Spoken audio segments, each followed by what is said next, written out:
Escola sem partido. O relatório da proposta é lido em meio a muita discussão. É possível que essa votação ocorra já na semana que vem?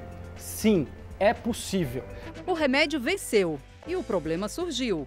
Como descartar esse tipo perigoso de lixo? Acompanhe o debate. E ainda, são mais de 250 computadores, quase 900 servidores virtuais e 4 milhões de gigabytes de memória. Veja como a Câmara investe em tecnologia para que a informação política esteja sempre disponível ao cidadão.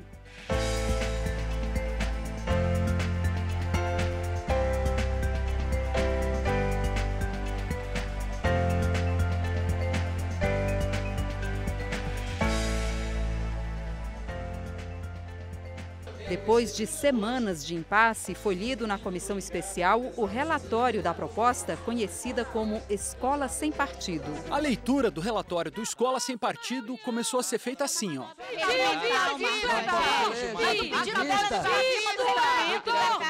E isso depois de quase 5 horas de discussões só nesta quinta-feira. Mas o que isso tudo aí significa? Significa na prática que o projeto Escola Sem Partido deu mais um passo aqui dentro da Câmara. Na comissão especial, onde ele é debatido neste momento, são necessários ainda outros 2 passos. Um deles vem sendo dado neste momento, que é o chamado pedido de vistas, ou seja, um tempo a mais para que o deputado possa analisar o texto e também um tempo a mais para que cada um possa montar sua estratégia política para um segundo passo. O segundo passo é a votação. É ela que vai definir o destino do projeto chamado de Escola Sem Partido, porque ali ele vai ser rejeitado ou aprovado. É possível que essa votação ocorra já na semana que vem? Sim, é possível. Mas as atenções estarão também lá no Supremo Tribunal Federal. Isso porque os ministros vão julgar uma lei chamada Escola Livre. Essa lei foi votada lá em Alagoas e tem muitas semelhanças com Escola Sem Partido. Ou seja, o julgamento lá na Justiça poderá interferir na votação aqui na Câmara. É um projeto que criminaliza a liberdade de cátedra do professor. A liberdade de expressão é um direito amplo e é um direito individual de todos. E a liberdade de cátedra está contida na liberdade de expressão.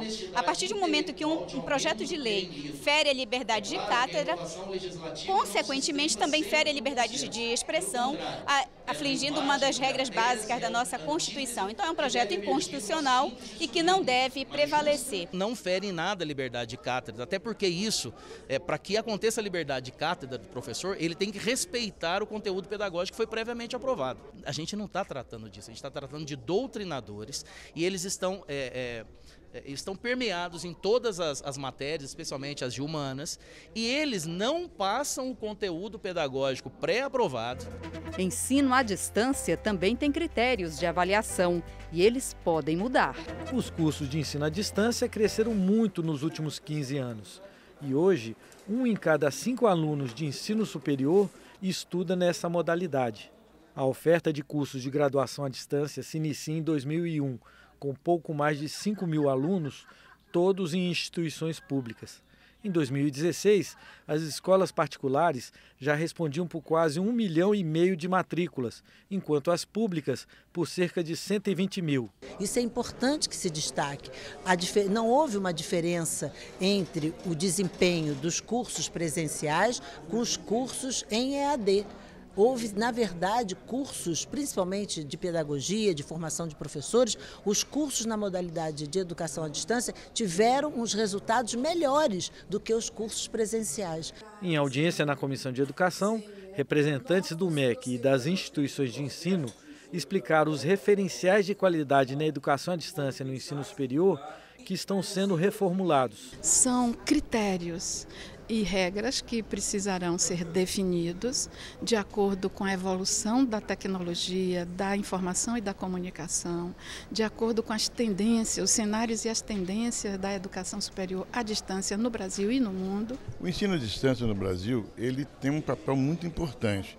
Então, qualquer mudança no ensino à distância merece que a gente tenha um conhecimento, a Comissão de Educação tenha um conhecimento, porque se você não acompanhar, não ver essas mudanças, realmente garantir a qualidade do ensino, nós podemos ter um retrocesso na nossa educação. Uma das preocupações é garantir a qualidade dos cursos oferecidos na modalidade de educação à distância, para romper com preconceitos que ainda rondam o setor. Hoje as instituições conseguem abrir polos de educação à distância sem que o MEC faça uma avaliação prévia.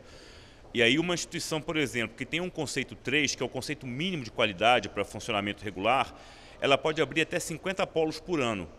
E basta comunicar ao MEC que abriu esse polo, ou seja, não há nenhum tipo de verificação das condições de funcionamento desse polo, das condições de infraestrutura física, tecnológica e de pessoal. Nós vivemos, como eu disse a vocês, presos ao passado.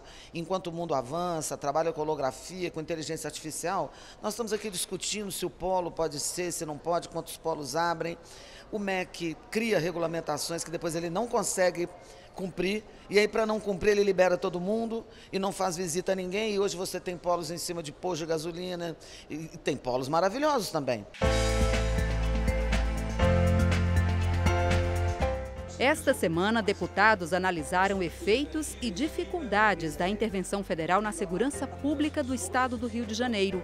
A intervenção federal no Rio de Janeiro chegou ao 9º mês. Para fazer um balanço do período, a Câmara realizou um seminário com os militares e civis envolvidos. O interventor no estado, General Braga Neto, disse que o objetivo foi melhorar a governança das polícias, investindo em integração das forças e valorização dos agentes.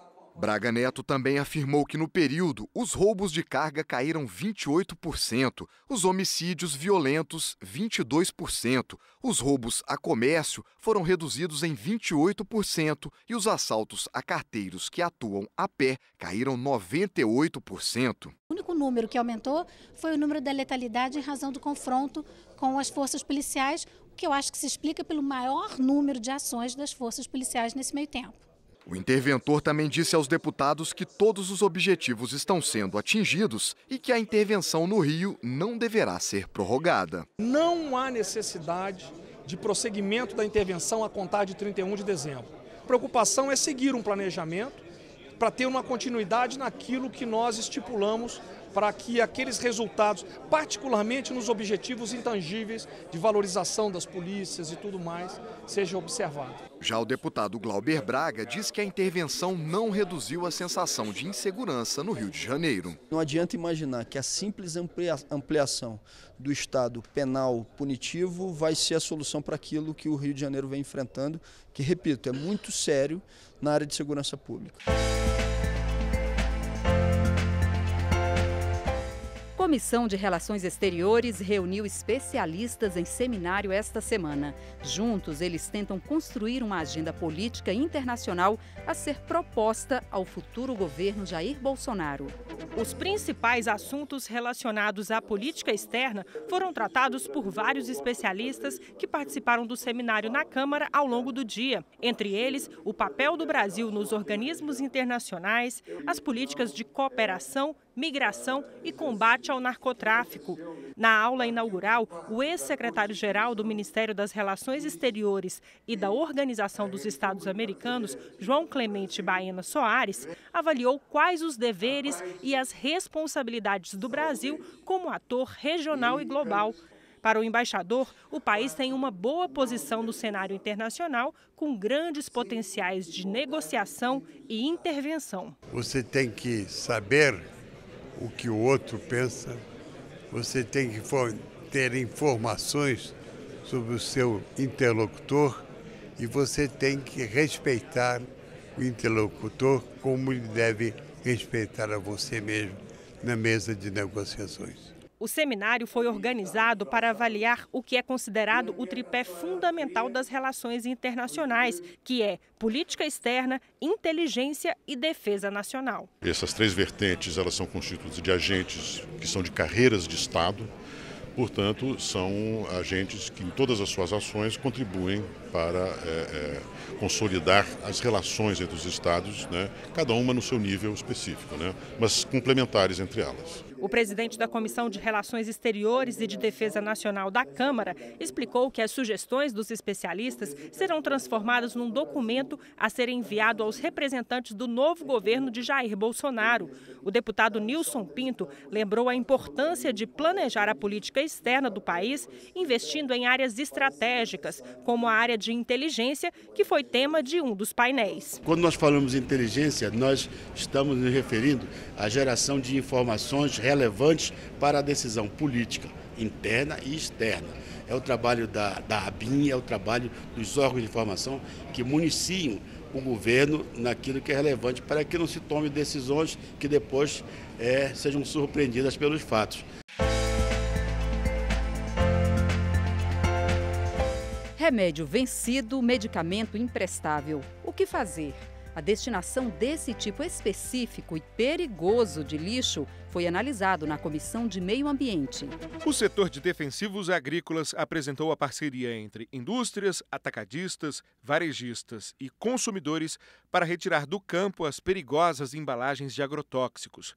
Da armazenagem no campo até a coleta e a reciclagem, o setor é considerado um exemplo de sistema de logística reversa feito de acordo com a Lei dos Resíduos Sólidos. Uma situação diferente é a do setor farmacêutico, que não chegou a um acordo nos 8 anos da vigência da lei, apesar de muitas farmácias já oferecerem pontos de coleta de remédios não utilizados e vencidos. O assunto foi discutido em audiência na Comissão de Meio Ambiente. A representante do varejo foi direta na sua opinião. A indústria ela é responsável pela destinação final.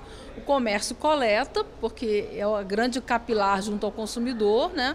E aí precisa ter a continuidade, quer dizer, precisa ter um sistema que vá lá coletar, retirar esse material do estabelecimento comercial e da destinação final. Mas o representante da indústria farmacêutica diz que o descarte de remédios não se enquadra na definição de logística reversa e, por isso mesmo, não está sob o alcance da Lei de Resíduos Sólidos. Nós precisamos de uma lei específica para a destinação correta de medicamentos, que não é logística reversa, porque nós não reaproveitamos nada depois que o medicamento sai da farmácia. O medicamento é um bem diferente, não é um bem de consumo, como nós podemos tratar geladeira, como nós tratamos computadores, pilhas, agrotóxicos. O deputado que promoveu a audiência entende que os medicamentos estão sim dentro da Lei de Resíduos Sólidos e que a solução não passa por uma nova lei. A opção que vai nos restar será acionar o Ministério Público para que ele possa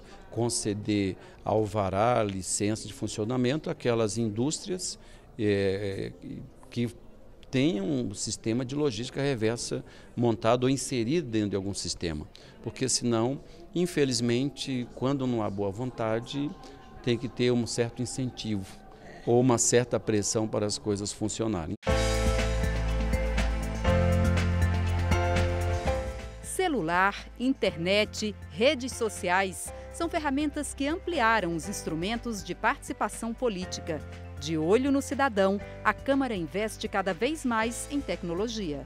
Transmissão ao vivo dos debates nas comissões e no plenário, acesso a projetos de leis e relatórios, íntegras de discursos em texto e áudio, transparência nos gastos públicos. O cidadão conta com um poderoso aliado para participar das decisões na Câmara dos Deputados, a tecnologia. Para garantir o funcionamento de tantos serviços e funcionalidades, a Câmara mantém um moderno sistema de tecnologia da informação guardados nesta sala reservada, chamada Data Center. Mas não é só isto. 1 quilômetro distante daquela sala foi instalado este outro Data Center, uma espécie de redundância, um espelho de todos os sistemas que rodam no Data Center principal. Isso garante que, mesmo que aconteça um desastre, os serviços nunca sejam interrompidos. Essas fileiras de armários ou racks guardam o cérebro que assimila e o coração que dissemina o imenso volume de informações produzidas na Câmara. São mais de 250 computadores físicos e 857 servidores virtuais processando e armazenando dados. A capacidade de memória atinge 4,2 petabytes de espaço em disco, ou 4 milhões de gigabytes, proporcionando alta disponibilidade de acesso aos recursos de TI para os usuários. O investimento nessas ferramentas de participação da sociedade, de interação com a sociedade.